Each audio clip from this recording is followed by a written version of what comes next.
Candle जलाने हम सब लोग गुरुद्वारे गए थे।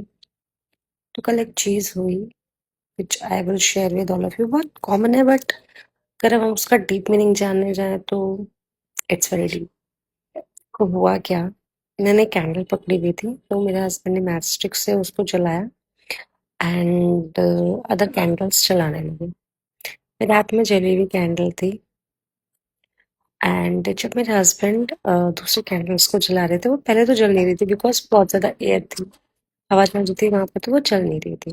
एंड फिर जब जली तो ऑब्वियसली उसकी वैक्स थोड़ी सी मेरे हैंड पे गिर गई और यू नो जैसे वैक्स करने पर दर्द होता है, चीजें होती हैं, वो ज्यादा गिर गई थी तो थोड़ा सा थोड़ी देर तक जला। So that thing made me realise कि जब आप ज्ञान की रोशनी कह लो या खुशी कह लो या कुछ भी कह लो, इन शॉर्ट जब भी आप किसी को अपनी कोई भी चीज देते हो, चाहे वो ज्ञान हो, नॉलेज हो या आपकी कोई अपनी चीज हो, तो पहली बात तो जैसे वो हवा थी, ऑब्स्टेकल का काम कर रही थी, नहीं जल पा रही थी कैंडल। तो ऑब्स्टेकल्स आते हैं, लोग बातें करते हैं, चुगली करते हैं, पिचिंग करते हैं एंड कुछ लोगों की बातें आपको हर्ट भी करती हैं, जैसे वो कैंडल की विक्स मेरे हाथ में गिर गई थी एंड दैट वाज हर्टफुल। दर्द हुआ था काफी टाइम, नॉर्मल वो जो जैसा होता है।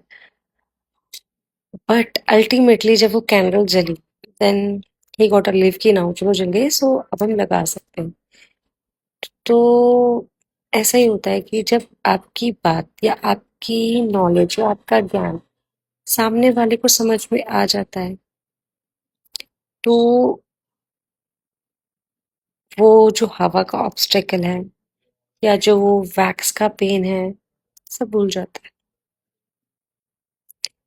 क्योंकि अल्टीमेटली जो आपको चाहिए होता है कि आप जो चीज़ सामने वाले को समझाने की कोशिश कर रहे हो या जो नॉलेज आप सामने वाले को देने की कोशिश कर रहे हो, वो सामने वाला समझ पा रहा है और समझ लिया है उसने एंड ही और she is applying in her life. That was my understanding by this. I know some people will find it foolish or बेकार की बात, but yesterday I realized it. Thank you. Hope it helps.